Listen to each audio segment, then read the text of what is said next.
Welcome to Rubin On Point, a podcast about cancer, resilience, and being human.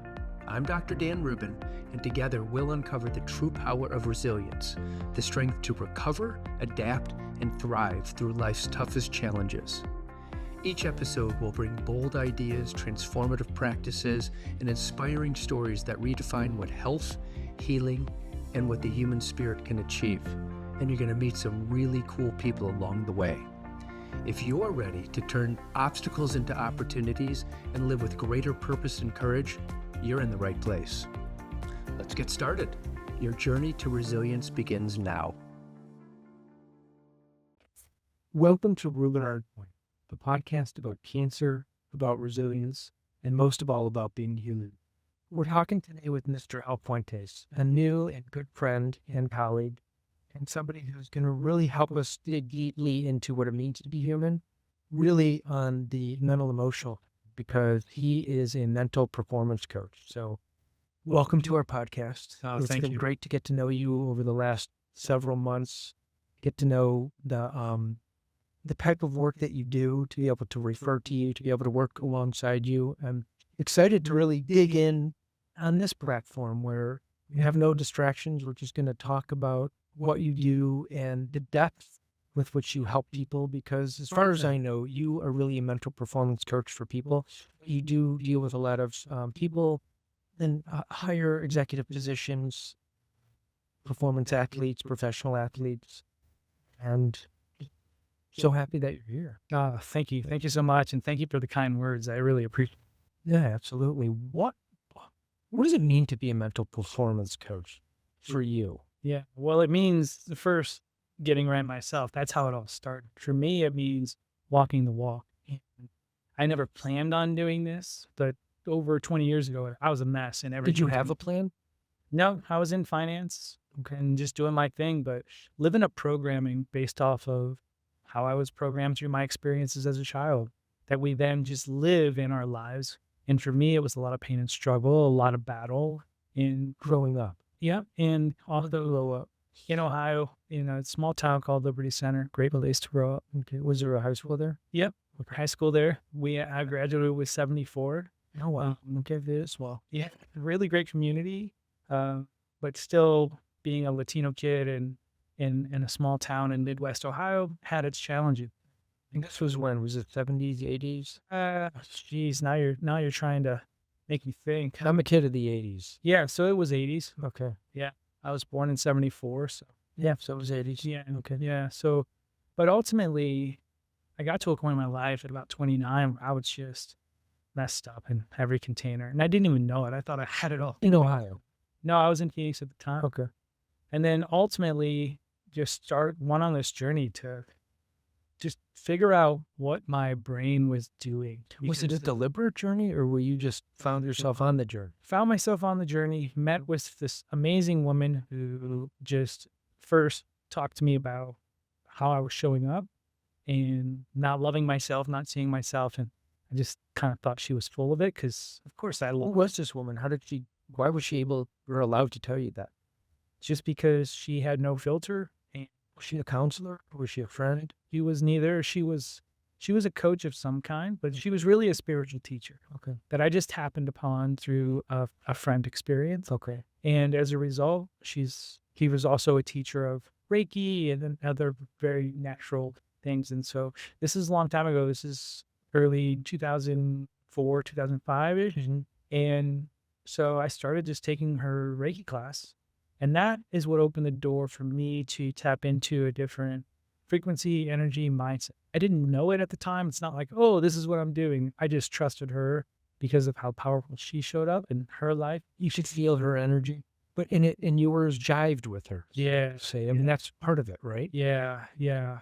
And honestly, she was lifting the veil over these illusions I had put around myself of needing to fight or thinking I had things figured out. And so I slowly went on this personal journey, and she just coached me through different levels of Reiki to the point of Reiki master. But really, most of the journey was on my own, just figuring. But you were 29 in Phoenix somehow, in finance, doing well in an executive type position, but still lost. not That's what doing you're well. Okay. Financial upside down in debt. Okay. Emotionally upside down, emotionally in bed. Um, physically, was my body was pretty messed up at the time. Okay. So, and then it just all started to unwind. I started working inward. I started doing a lot of visualization work, a lot of meditation work, a lot of Reiki energy work on myself. Okay. And that's what shifted my program. And what I did in hindsight, after 2 years of just personal development work, people started looking at me like, yo, what are you doing? And you're still in your finance. Yeah. Who are you? How did you change? By that time, my finances were better. My emotions were better. I was looking like completely different. Did you dress differently? Not so much, Okay. but I definitely, every area of my life was different. Did you change your diet? Yeah. Okay. Changed my diet. Did you change your sleeping patterns? Not so much at that time. I mean, we all kind of grow a little. About 20 years ago. Maybe 8. Okay. Yeah. So, and that's when people are like, can you help me? I'm like, Really? yeah. They're like, you did it for yourself. Can you help me? I'm like, They watched your transition. yeah. Okay. I'm like, I don't know where to start with this. And so I just did a lot of mental work, a lot of reflection on that, and just kind of thought through, if I could create a system that was measurable, repeatable, tangible, what would it even look like? How did I even do it for myself? Because I had wanted to change behaviors for a long time, but thinking through them didn't work. And so what did I actually do to change my programming, my psyche? And that the understanding meditation, understanding the science behind meditation, visualization, essentially brain training at the time, which wasn't really a thing. I understood that I was putting myself in theta and delta frequencies. Okay. And as a result of doing a lot of that work, I was able to tap into theta and delta frequencies while I was conscious. Can you explain what theta and delta frequencies are? So we have different frequencies our brain operates in. And there's gamma, which is just hearing noises. So if I tap on a table, your brain will hear that. That goes through a frequency called the gamma. Beta frequency is logic and intellect. When you want to put together a series of thoughts based on, well, what's the sound? What's he do? Oh, that must be this, that. You're thinking logically. That's in the front brain, prefrontal cortex. That's the beta frequencies. Alpha frequency is the creative mind. And that is where a lot of artists live. And it's also why when artists really live there and they don't operate in a lot of other frequencies, it's hard for them to work with math or numbers or logic, business sense. And it's not because they're not smart, because they're incredibly smart. It's just they don't fire in those frequencies normally, so it's hard to process. Then when we go to bed at night, we're in theta and delta. And theta is REM sleep, delta is deep sleep. And these are in the back brain, in the subconscious part of the brain. And that's where you generate a lot of energy to heal, to recover, to reset yourself from a whole day's worth of doing stuff. The challenge is at night when you go to bed, you have no ability to dictate where that energy goes. It goes to whatever it's needed most. So if you just had a really hard workout, it's going to go to that first before you actually recover. You mean to your muscles and to joints, to connective tissue. If you're sick, it goes to healing. You have sickness. And Are you talking about your theta energy? Theta and delta. When you're in sleep, theta and delta, you're generating energy. Okay. Just like a phone gets plugged into the wall and gets charged up, we are using theta and delta frequencies to charge us. Okay. But that energy then that charge goes to healing if you're sick or recovering. And if you're based on the wisdom of the body, it knows where to channel that energy. That's right. That's right.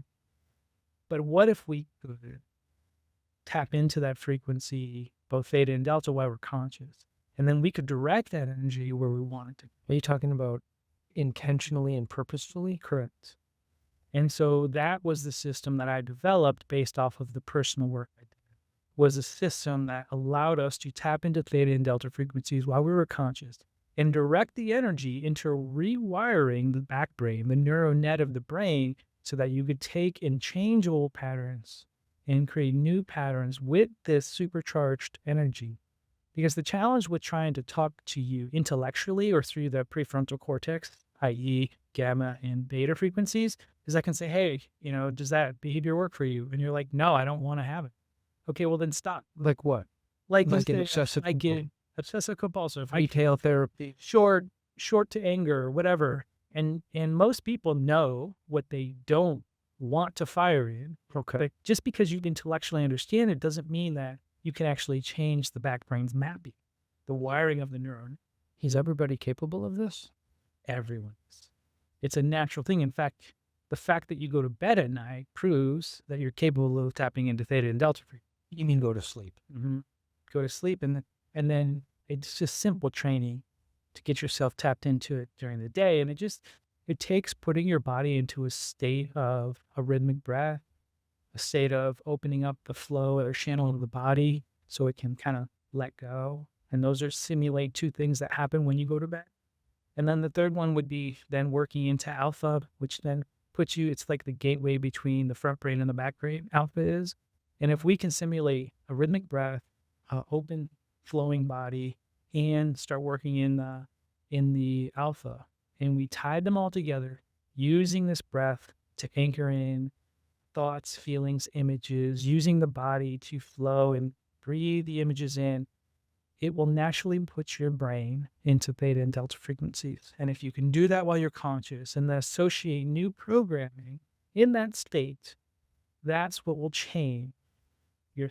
You help counsel people to be able to do those three things, which let's put those apart for a little bit, and then train them to be able to get themselves in a non-sleep state and to engage theta and delta in their brain. Yeah. And so it's a beautiful conversation where there's awarenesses to how their brain is firing, because it is that system. But then the big part of that is understanding, well, what is it firing and now, and how do we want to rewire it? And that's where an amazing organic conversation happens, where just over the years, I've been able to develop an ability to understand where people are at mentally, to hear their patterns or thought patterns and where they're taking them, to even break down things from when they were younger and how that feeds how they're programmed today. I had to do that for myself first, and then was able to hold that space for others as well. Do you enjoy doing the work that you do? Yeah, it's a lot of fun.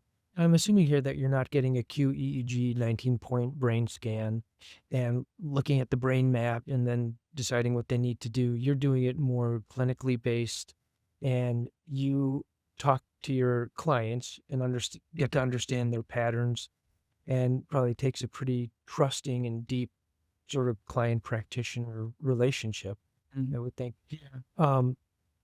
So some of your clients then, have they worked with other people and have not been as successful, but then utilized your method and they've been able to tap into what they need to tap into? Correct. Okay. Yeah, and I've been referral based from the beginning, and so everyone that has been referred to me is because somebody else got great results.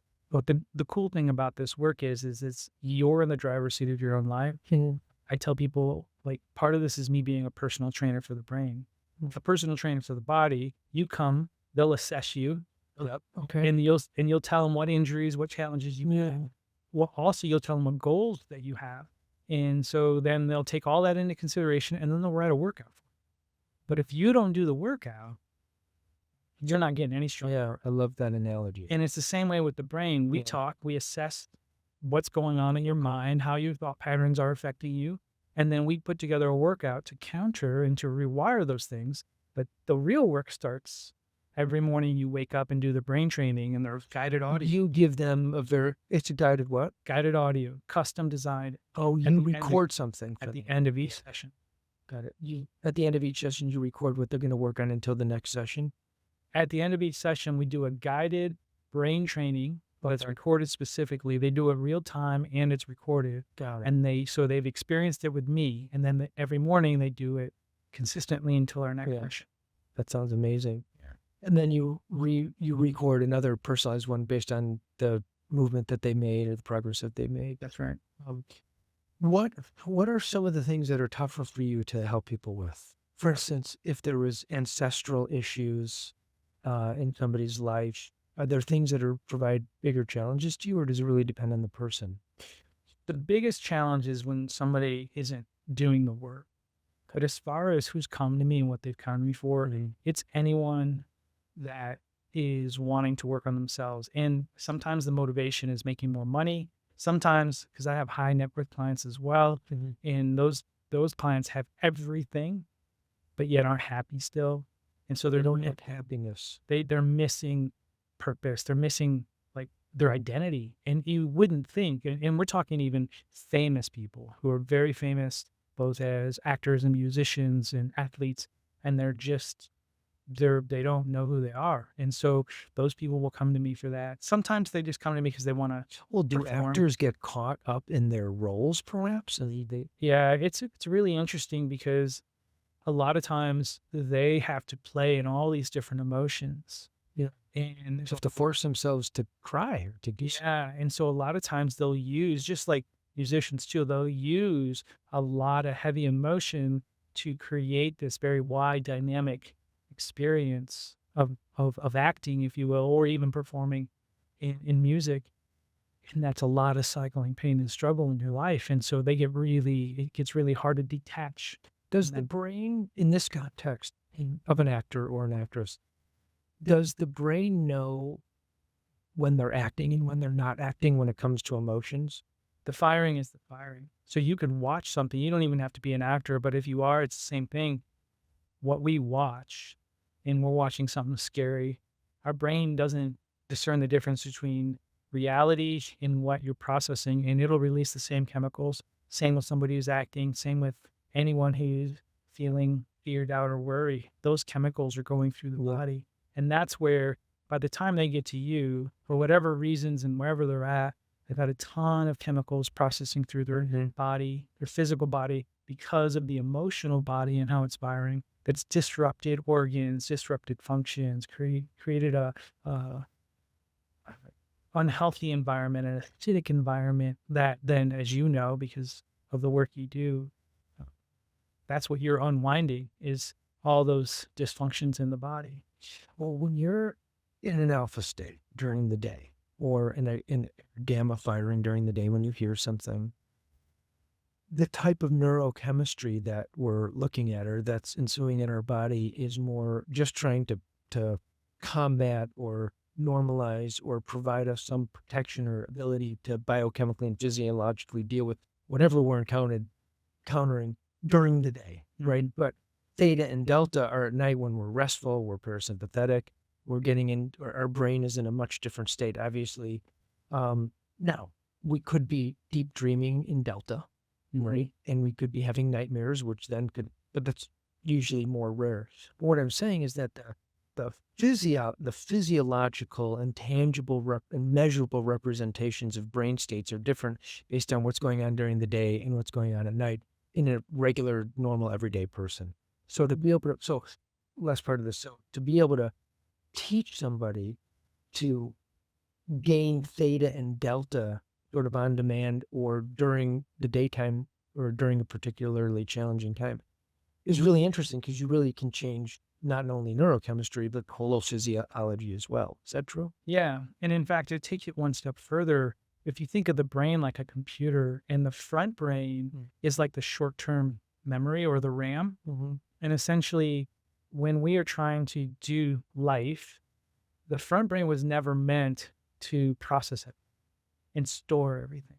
It was meant to process here, take it to the back brain, understand what you're processing, take it back to the front brain, and then output it as, oh, this is this. So when we need it, it comes from here to here. Yeah, because the back brain is the bigger CPU. But to put this in like a physical form, it'd be like having a library, right? And having a single table. And instead of going and putting all the books away and then bringing books as you need them, every book you need, you put on the table. And then you just keep stacking them up. Now you need another book that you were referencing before. Instead of going to the reference and then grabbing it and pulling it, putting it on the table, you've now got to dig through all of these things. And the table wasn't designed to hold all of these books. You know, the front brain wasn't designed. So now you and I are interacting in an everyday life. And I'm just trying to listen and I'm trying to pay attention. What are you saying? Like, or what's going on? How are you talking? In my head, the front brain is so full with all these books on the table, so to speak, that I'm just a little cloudy, a little foggy, versus operating from the back brain, processing in, putting things in the back. What's happened in society is we stopped using as much of the back brain to be our store and our power, and we've just used a lot more front brain. And due to phones and everything facing forward, what I call instant gratification disease, you know, where everyone's just now. Is there less? Well, and then we have artificial intelligence, and we have the internet, so there's less need for the storage back here, and there's not as many books. I mean, maybe we don't need as many books on the table because, you know, you don't have to memorize as much anymore, it seems. But regardless, it's just still not using the back brain. You also have stress and worry. It's spinning out the front brain RPMs. There's much more to be stressful, much more worry, much more going on in the world. And Different types, different magnitudes. So if we compare the CPU and the forebrain for you and I today here, but the same people our age back in 1723 or 892 or 7, the stresses were different. And the amount of information that we needed to process was quite different. and things were slower. Yeah. Things you think about talking to somebody, you're not just on your phone, full access all the time, instant. And so everything was slower, sending a post, carrier pigeon, like these are real things. And so we had more ability to take time. Like, oh, I'm waiting for somebody to do something, and we can float back into the back brain, stay more. I'm tremendously interested in this. And really, as we're talking, thinking about what a brain I mean, it's the same architect today as it was back in 892, right? 1492 or whatever. But there was so much less to deal with back then. But the magnitudes of things that we may minimize today were gigantic back then, I would think. Do you think that there's more neural connectivity and neuroplasticity now as there was back then? Or do you think there was the same amount, but we're just utilizing more given all of the things we're bombarded with in a given 24-hour period? It's really interesting. There's not a lot of research or study on this, but if you think about how muscles, if we don't use them, we lose them. And you can train as long as you want, and then the minute you stop and you're out for a month, you're going to have some degradation. I tell patients that your muscles will grow or shrink to the size of which they're needed. Okay. Same with the brain. And so the front brain has been more overloaded, and it has more thicker, denser tissue than it used to. And the back brain has been less utilized. And so it has less activity in it because it doesn't need. Now, you mean nowadays? Days. And so you have this thicker, denser here. Neural connectivity is more work because of devices. It's not just devices, it's life in general. It's the human construct that we live in. It's just everything has evolved and it just has ramped up. And is it a problem or is it just what it is?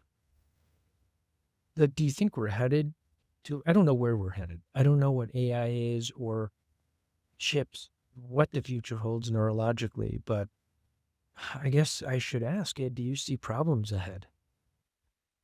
We are a beautiful society of human construct that has yet to figure out how to coexist in harmony. That's part of with each other, with the world, with Mother Earth. And ideally, we'll get there. I don't know if we ever will, but at the end of the day, if we do, it's going to be great. If not, none of us will be able to do anything. Why do you think this has been so hard for our species? Over time, when you just operate in the front brain and you're just operating in the short term and in the survival mode of life, you're not thinking in the back brain in the deeper understanding, the deeper wisdom of not only the universe or Mother Earth, or even the deeper wisdom of the whole of humanity. You're just operating in a short-term firing in a small faculty in the brain where emotions aren't regulated.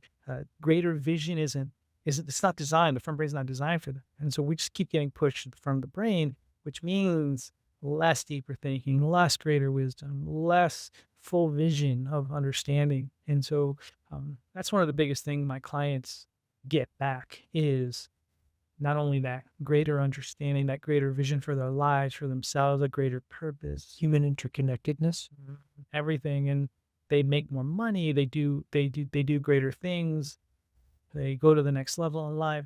the human interconnectedness part, and you had mentioned it before, saying that, learning to live alongside with each other, because there's a lot of violence in the world. And I'm wondering if greed and power are somehow at the root of some of what you're talking about, or some of the problems that is, we are beings of nature. I believe at least that however we came to exist here, we certainly do. And we didn't have the technology 1,000 years ago that we do now, because it's all been so, quick to develop. And so our brains have changed more in the last 40 years, probably maybe more in the last 17 or 18 years than they maybe have ever before, acceleration wise, I'm speaking. And I'm wondering if the notion of what we're talking about and the distraction that we have from nature and from each other, because you said we've never learned to live along in this natural world, but I think we had, and we've come from it, and we need to get back to it. Yeah, Okay. absolutely. And so I'm wondering if greed and power are somehow inherently then written into the human psyche or construct somehow, because they seem to be powerful, keeping us here in the front brain.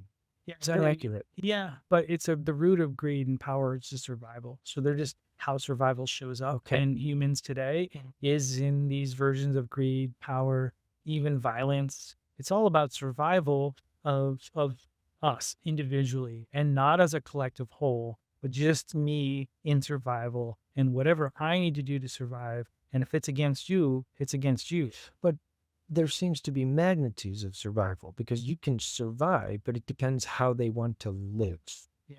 But that's where the short brain, front brain thinking comes in, because it's not thinking in that greater understanding of how do I want to experience while I'm existing here. It's just, I just need to exist here. And what do I need to do today to make myself get out of survival? But it's kind of this perpetual survival we're in every day. Do you think there's now a fundamental disconnect in the societies or globally, that humans still obviously interact with each other, but we're getting further and further apart? Number one, we can communicate with somebody across the globe whenever we want to. So we are communicating, but we're further apart, but we're communicating more frequently. But then there's texting, and then there's less face-to-face contact, and there's good and there's some negative aspects to this. But I'm really interested in human interconnectedness and what you brought up about living along in the world. And I guess I'm wondering that with your program, do you see in general that is something that people open up to and find that they're maybe lacking in their life? Yeah, there's a couple questions in there. I'd say the first with technology and really connecting with people. We are beautiful humans, and we find ways to pervert anything, including love. Like, love is this magical, pure thing, or it's meant to be anyway. And we can kill in the name of love. People can justify killing in the name of love. And so if that's something then that we can take and pervert into something disconnected, so can texting, or so can phone calls, or so can social media, or anything else. So all these mediums aren't necessarily, they're just the latest way we can pervert things, but you can also use a text message to be connected. So Yeah. it really is down to the individual person and how they're showing up. And I see there's so much, you'll see a lot more of what's the human construct in the world operating in this very intense way. It's all a part of the journey to get us back to those early days of what's important, what matters, this greater understanding. And unfortunately, we become a society that's learned through pain and struggle. And so what you're seeing out in the world is pain and struggle, all designed to get us back to this harmony and flow. Which is where we spend a lot of time on, we call the resilience model of cancer care, which is basically 16 precepts or constructs for which we can gauge how resilient somebody is or improve their resilience. And one of them is nature bathing, and the other is human interconnectedness. And I think we're lacking in many departments, but I'm particularly interested in the human interconnectedness. I, as a physician, you as a mental health coach, our job is to connect with humans and to help humans improve themselves in, whatever way they can. But there's a lot of people that don't interact with humans during the day. Yeah. They may interact with humans, but through a computer.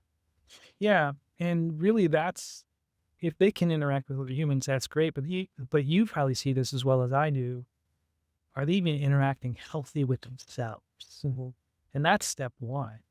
If we can act interact healthy with ourselves. And that's what your program really is about. And it's measuring everything in a way that how is somebody through science, through your protocols, interacting healthy with themselves. So that would be step one before you can even, regardless if they're working from home or by themselves or whatever else they're doing.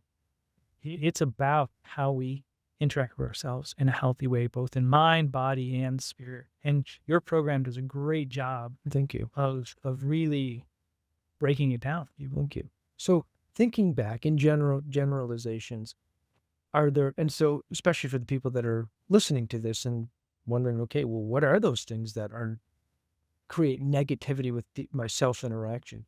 Are there 2 or 3 things that you've noticed in general with people that are your clients that are considered negative self interactivity? Well, the first step would be like, how are we empowering ourselves? So how the brain works. And up until we're about 8, 9, 10-ish, there's a variable there based on Years the old. childhood. Yeah. Okay. We are observing, experiencing, and creating our long-term programming in those first 10-ish years. From that point on, we're then living our programming and creating it or processing life in that way. Okay. And so we have a human wired programming inside of us.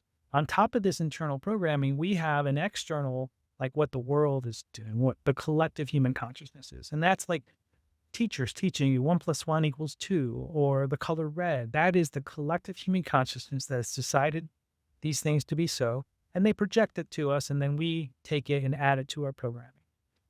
But it's also things like, how should a father be, or what should a mother act like? Mhm. We look to the collective human, we measure it, and then we then create stories based on that. So we have our internal story, and then there's an external human story. What's more important? The third story, the story that you want to choose to own, not the one that you've been programmed into. Because when we're kids, we don't have the ability to go, yeah, I don't want that programming. Well, ain't that the truth? We just live in the programming and then go fulfill it. So a lot of my work is about training in a programming of your choosing, which is a third programming, not your own human programming, not the collective consciousness programming, collective human consciousness programming, but this self-soul programming of, what do I want to feel? So in my example, for me personally, anger was a big part of my life growing up. I was very angry, battle, fights, and then scarcity and lack was. Were you born that way? Or do you think it was a real true product of your household? It's both. I was a crazy kid. I was wild. I probably was. I mean, literally, I peed on the doctor as soon as I came out. So like, I was coming out, yes, vinegar. Literally. No. And so the point is that, so for most of my life up until 29, I was living the programming. And then once I don't want to be angry anymore. Well, how do I change that? I had to then train in a new way to process experiences, people, things. Judgment was another one which drove me in anger. Just everything I wanted to choose, like, how do I want to experience life and interact with it? And so I had to sit and really work and understand what firings did I want to feel, what emotions. I didn't even know how to love myself. I couldn't even look at myself in the mirror and feel acceptance or love. Were you angry at yourself? I was angry at everything, including myself. Yeah. And so when I went down this journey, Well, did you want to live? Early, there was a time when I was 16 where I didn't, but then that woke me up to just a little bit in a way. But yeah, at that point I was wanting to live with no issues there, but I didn't feel like I had any power over my life. And so when I started doing this rewiring, that's when I felt like I had choice. And once I realized I could actually choose this path of growth, of abundance, of flow, of harmony, of ease, and not have to choose pain and struggle, like, oh, there's a choice. And so then what did I need to do? And so that's where the brain training came in. That was every day sitting and working on, like, feeling love is a skill. It's not an inherent thing. Feeling happy is a skill. Feeling joy is a skill. And if you're not used to feeling those things, you're not going to be good. Wait, you don't think that we're inherently wired to feel love or feel happiness? No. it's a training, because if you think about it, there's many people, and I can feel it personally, and it's not even as much as my mom and dad did the best they could to love me where they were at. But again, I wanted something that I either thought I should have from the world out there, or what I thought wasn't matching from how I felt inside. And so I was not good at love. I was not good at loving myself. I was not good at loving people. And so that was a skill I had to learn, along with joy and happiness. So I just trained these in, and these feelings and firings, and then I started showing up differently at work and showing up differently with clients and really interacting with people from these new skills that I was learning. And it was like learning how to be all over. And so that space, this third programming, the programming of choice, you can call it soul programming, you can call it the programming of choice, is exactly what you want to do and feel and be in for yourself and in this world. That's self-empowerment, because now I'm choosing. And so I'm not relying on you. I'm not relying on fancy dinners. I'm not relying on anything to be my answer, to be my truth. I'm not looking for the workout to make me feel better about myself. I'm looking to myself to make myself feel what I want to feel.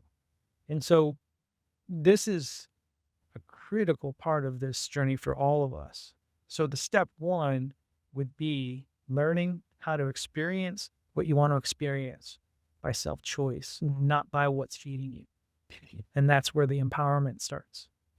So the high net worth people, the CEOs, the professional athletes, the people who are operating at a certain tier of society that others are not, they got to that place a certain way.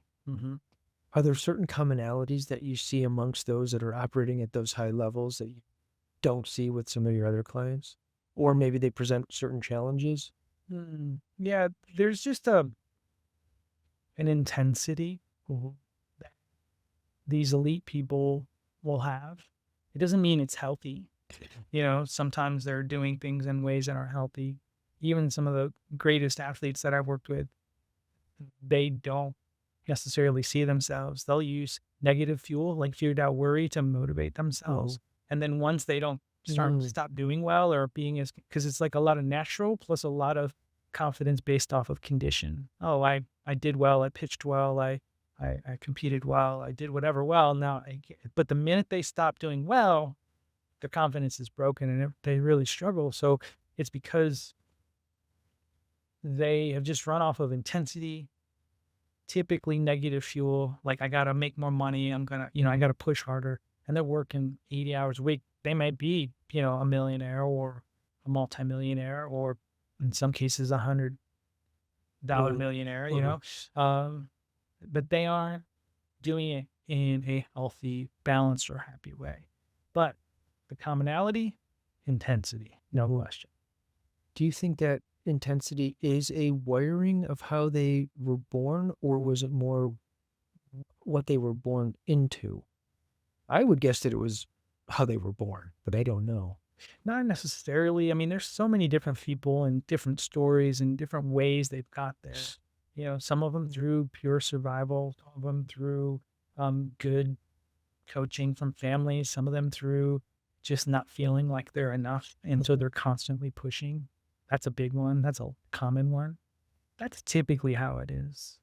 So you really take care of yourself, and you weren't before. And then when you were 29, you had a massive, massive epiphany. So what does a day look like for you? My days are pretty fun, pretty magical. I get up pretty early. I go through my morning routine. First thing I do is my shake, which you've gotten to experience. Oh, heck yeah. Yeah. And so it's a custom shake of all these amazing, Fantastic blends. Yeah. No fillers. Each product is its own thing. And it's 14 different things in there. And there's a ritual to making it too. Yeah. Preparing it, because it's not all put together already. Yeah, it's not all put together. And it's there's a deep meaning and purpose and being present with it and just feeling everything as you're using it. And so from there, and then my supplements, I'm very meticulous, only plant-based, whole food supplements that I take in, and I use that, my shake. And after that, as a part of my morning routine, I'm, by 6 a.m., I'm 45 ounces in of liquids. Okay. with the shake and all the liquid with my supplements, chlorella. I use that in drops in my water, and then it's coffee, and it's very beautiful organic coffee. We have a really nice machine to make it, right? And that's part of the ceremony. Yeah, it is very much, and it's a process. You know, it's very much in that. And then why coffee for you? It's been something that's been a part of my life, but now it's a very ritualistic thing. And coffee, I don't see it as, oh, it has these benefits or it has these deficits or anything. I just see it as something that resonates with me. It doesn't always resonate with everyone else, but I really love it. So you're not trying to get a buzz. You know that it's something that your body accepts and does well with. Mm-hmm. Is it a particular strain or species of coffee? I import it from Italy. I have a place in Europe that I get it from, and I get it shipped here. Okay. What's after coffee? Meditation, and then it's on with my day. And then depending on the time of the year, like in the winter, the sauna's in part of my morning ritual. Mm-hmm. In the summer, I don't sauna as much because I'm sauning when I'm training outside. Okay. And then I cold plunge at night. So your day, when you say go about your day, that going to work, coaching clients, those types of things, you do writing, developing. Sure. And there is one project that I definitely want to save some time to talk about here in a few minutes. Okay, so and then you have time for food. Yeah, we make our own food at home. Okay. All plant-based. Okay. And you take time to do that? Every day. Make our own toothpaste. Toothpaste? Yeah, we make our own mouthwash. We pretty much, like, just, if we can make it, we will. Well, and then about your training, when do you, not brain training, I mean your physical conditioning and physical, yes, when do you, and you do that outside all the time or just in the summer? Mostly in the summer. I'm a desert creature. So like the hotter it is, that's when I'm out. Like if it's 110 or 113, I'm running outside and happy as I can be. Mm-hmm. I'm lifting or training out, not lifting, but training outside. In the sun. As happy as I can be. And I just love the heat. In the winter, I'll train inside, but I train twice a day right before lunch. I'll get done with the session and I'll train and then eat. And then at the end of my day, I'll train again. And one's cardio and one's strength training. Okay. And then, and I've been training for a year straight, just about a year. Definitely all this year. I'm 100% this year, but last time I missed a training was like September. So every day you don't take a day off? Okay. The heat, I've said many times, I come from Chicago, so I love the summer, but I wasn't used to this type of heat. Mm-hmm. Been out here over 30 years now. Wow. So I get it. But I crave training in the heat right now. There is something to it. And for years, I found for me that summers are incredibly tolerable if you just welcome them and you exercise in the heat. And I don't need as much air conditioning and it's fine. Going outside, getting in a hot car, it's just all the same, And 119 feels like 101, feels like 98. It's kind of all the same. We have a gym at our house and it's in one of our garages. So I open the garage door. I don't put on the fan. I don't put on the air conditioning but I'm not in the sun at that time, but I do go out for, either a primary run or just sort of like an after, weightlifting run a mile or 2 miles or something. And that's in the sun. And that could be, on weekends, it could be 11, a.m. Weekdays, it could be, somewhere around 8 or something like that. In the summer. And what I've really enjoyed is wearing a weighted vest, in particular one that you designed. Yeah. I really like to talk about that because it's a form of a biohack. It is a form of, I think, mental conditioning. It's certainly a form of physical conditioning. And can we talk about it? Yeah. I really like to talk about, I'm going to pull one up. You have to put it up. I brought the one that how this came about is one of my high net worth clients, I was working with him and one of my high net worth clients, I was working with him and with all my clients, it's not just the mindset. We may start there, but we're talking about a whole well-rounded person. So that's how you exercise, what you do for exercise, what you eat, what you drink in a very mindful and healthy way. And that's just whatever his the greatest design for you. And that can be meat, it could be weights, it could be body training, whatever it is, it's custom to you. So how this came about is one of my clients, I was trying to give him weighted vest, and because it was just about maximizing his time and being more efficient and having a little bit of load on him. Okay, so wait, before you talk about design, why is it important? What does it mean to maximize? What does it mean to have fractional weight or load on him? Yeah. And how much does this vest weigh? That vest right there weighs 8 pounds. Okay. And so what it means to maximize is our bodies, just like you said earlier, will respond to the load you're asking for. If you use your body more, it's going to build more muscle. If you use your body less, it's going to use less muscle, and your muscle will then become less. So ultimately, if you can train and load, but not too much load, just enough load, i.e. fractional weight, then you're going to ask your body to create a long-term change because it thinks you've gained like 8 pounds. When it thinks you've gained 8 pounds, especially the way this vest is designed, and we can talk about that, I'd like to. then it's going to give you long-term changes, which means literally your body will create more space in your spine. It'll increase the fluidity in the joints. The stabilizer muscles will get stronger. Everything will activate. The core engages more. And so if you can wear a fractionally loaded vest that's tight to your body, that kind of disappears, well, truly disappears once you put it I on. don't even know I have it on when I'm working out. That's right. Then the body can't discern the difference between your weight and the vest weight. When you have a heavier vest, first of all, it's very much foreign to the body, and the body's just trying to survive through whatever workout you're trying to put it You through. mean like 20 pounds? Yeah, and that's Right. just a short-term thing, and your body isn't trying to make long-term changes. It's just trying to hang on and manage. And typically, because you're adding so much weight, you throw your body out of balance, you put yourself in awkward positions, and none of that is healthy for you. Maybe in sympathetic mode, a little bit more. So the fractional weight is something that allows you to create a long-term change in the body, and the body will adapt. So then once you take it off, what's amazing is you still get all the benefits of the long-term change without the extra weight. And how it came about is giving my client a vest, and he didn't like any of them because they pulled on his neck. And so I just kind of gave up. We never really talked about it again. And then one day he's like, "Hey, I'm going to send you something." I'm like, "Okay." And so he sent me the first version of this men's vest. It was a very rogue version. And I put it on and I kind of felt it. I'm like, I don't know, we'll see. But when I put it on and I felt the heat and I felt the fractional weight and I felt the compression, I was like, whoa. It took me back to my wrestling days in college. And I was able to move quickly, but at the same time, I was working way harder. So it didn't slow me down, but it really had to work. I'm sweating, I'm detoxifying, my muscles are nice and supported and yet loose at the same time. It was so wild. I'm like, I called him up. I said, "You've got something here." And I just, He had developed it. yeah, That he had prototype. he had developed the first prototype. And I said, "Hey man, because I'd lived in Asia for a while." And so I said, "Hey, if you ever decide to develop this thing, I'll go to Asia for you and babies, no problem." Okay. And that was kind of a joke, and then maybe 6 months, a year later, he's like, "Hey, I want to do this thing."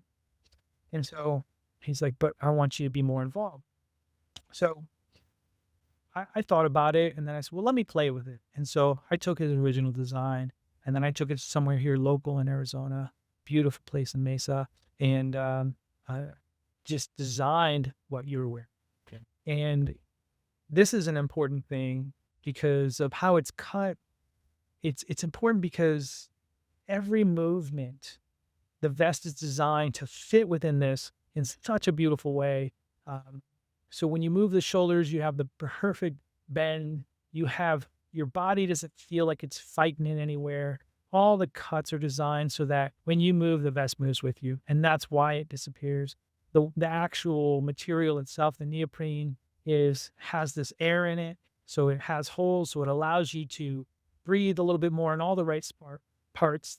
Down the spine, it breathes really well. On the sides, it breathes really well. And then it makes you sweat in all the great, like the abs, it really makes you sweat in the back, in the shoulders and along the lower back muscles. So it's really designed well to do that, to be in that space.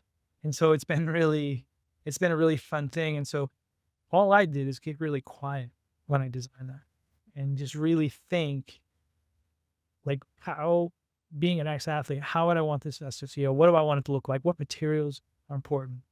And so that's what I did is I took in what his original prototype was and then redesigned it into what you see today. And then the women's vest I designed from scratch. Like those are my own from my head out into the world. So do you train with the vest? Yeah, I do. The vest is just like everything in my life. There's nothing that I'm not doing that or sharing that isn't something that I do myself, whether it be in coaching or in how I train. The vest is truly amazing. I have to say, I don't think I want to train without your, not your, but the vest. I mean, the one that you designed.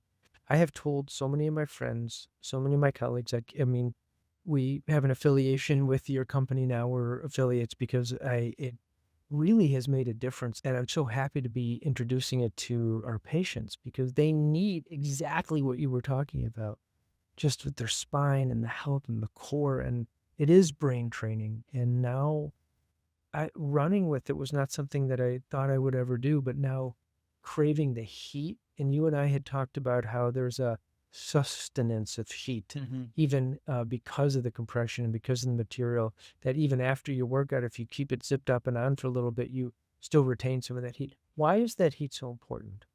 The heat does two things really, really well. It nourishes the muscles so that it increases the blood flow and allows them to relax so they'll get their optimal performance. They're not tightening up. They're not getting as tense. The heat allows them to release and perform optimally.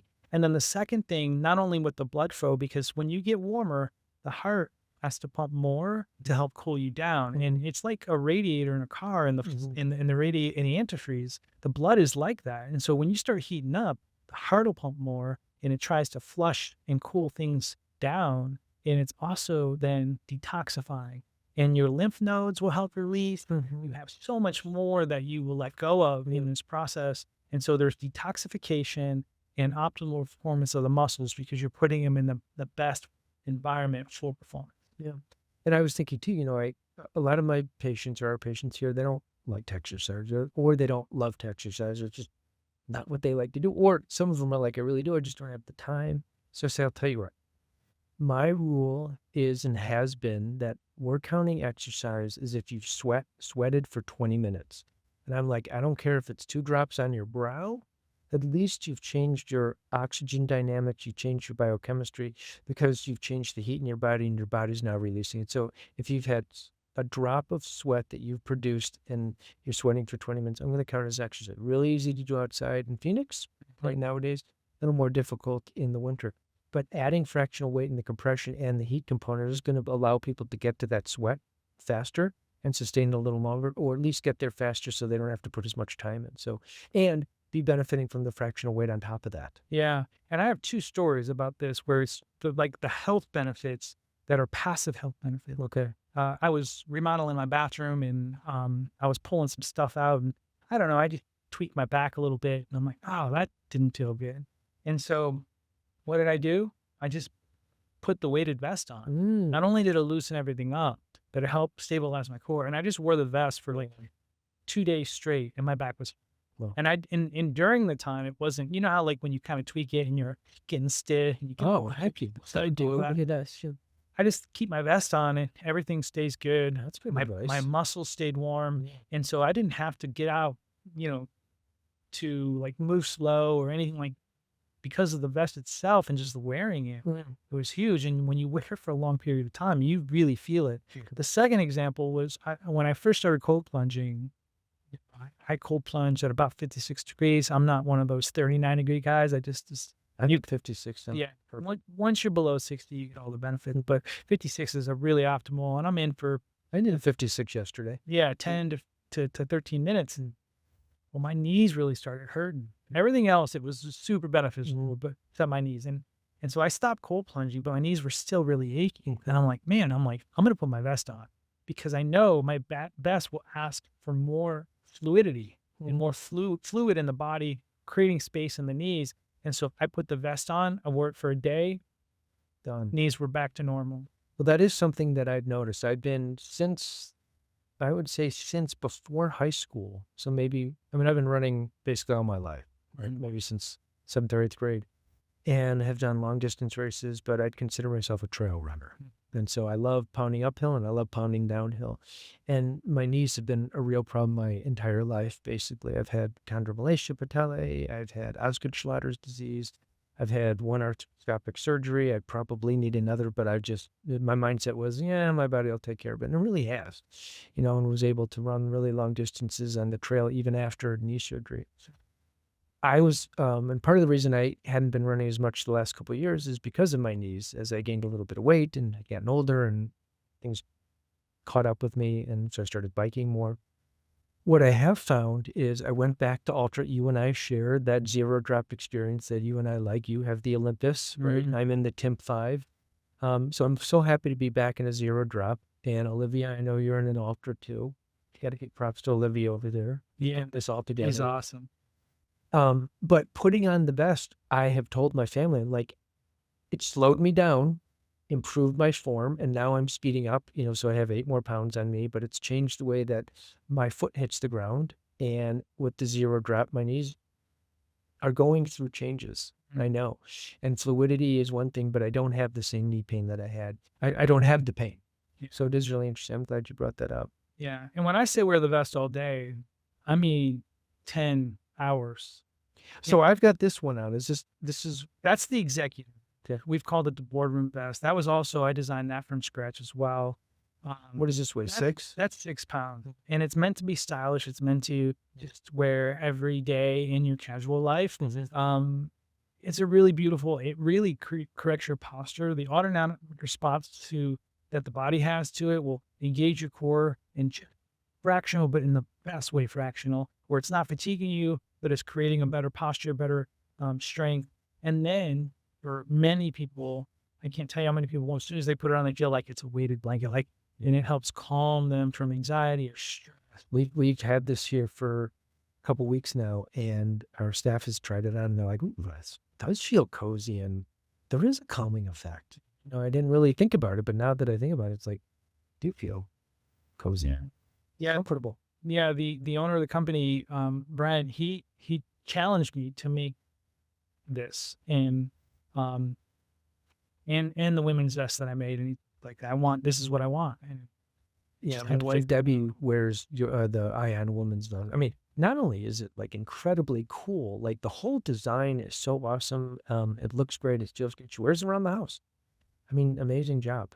Thank you. I'm really excited about the women's ones for 2 reasons. One, because there really hasn't been anything designed for women, and 2, how deep I had to go in this altered state of vision and understanding, because I'm not a female. I don't know the female body like a female does. But when I could just close my eyes and see the perfect thing, and it wasn't in the world, like the vest Brent gave me was the same kind of concept with the weight packs, as far as the slugs and the foam, like that's from him. But this one was just all from this greater vision or space. And so that's what makes those so much fun, because how many women just really appreciate they have a vest that really fits them. Yeah, absolutely. It's like when water packs for running came, there was no woman specific fit. So around the front, it was a little bit difficult for them. And then I remember, like, I think it was Ultraspire came out with, women specific vest maybe about 10 or 15 years. That was really exciting. So it makes sense. Do you think we'll be able to get a display here at the clinic? Yeah, I actually talked to Jordan, who's Brent's son. He's running the company now, and we still have the mannequins. So let's do it. We'll get those. And I think about my patients. We have such a huge population of women who have estrogen receptor positive breast cancer, who are postmenopausal, and who are, a lot of them who are on anti-estrogen drugs, some who are not. But bone density is an issue. And I can't wait to help get this on them. These fractional, just a little bit of weight, gap their spine and start challenging the bones and say, hey, let's remineralize these. Yeah. So, and a lot of women that have a challenge with even sweating based on hormone and things like that. And so this kind of doesn't give you a choice when you put absolutely. And then you think about how much that will then flush things out of their system and give them even a greater chance, along with your protocol, of balance. I feel like with all the sweating that I've done out in the heat, and especially with the vest, like there isn't any toxins in here. I mean, I haven't done any urine tests for like it's every summer is just a massive detox, and you must feel the same way because you work out midday in the sun with a vest. Yeah, I love it so much. Well, you do amazing work, and I'm really looking forward to a continuing relationship, referring patients to you to work together to really help that mental, emotional, and brain resilience factor for them. And it's such an important part. It's not the work that I do myself, but I understand when it's important and how it's important, and most importantly, why it's important. So let's keep going and let's keep talking. Yes, thank you so much. Thank you for having me. I'm super grateful. Yeah. And yeah, this has been amazing. You're welcome. That was Rubin On Point. Really exciting episode. Thank you, everybody, for listening. We'll see you next time. Thank you for joining us on Rubin On Point, a podcast about cancer, resilience, and most of all, about being human. I hope today's conversation inspired you to see new possibilities for growth, healing, and strength in your life. If you enjoyed this episode, be sure to subscribe, leave a review, and share it with someone who could use a little extra resilience in their day. Remember, no matter what challenges you're facing, resilience isn't just about bouncing back. It's about building a life of purpose, connection, and vitality. Until next time, stay strong, stay healthy, and take care of yourself and those around you.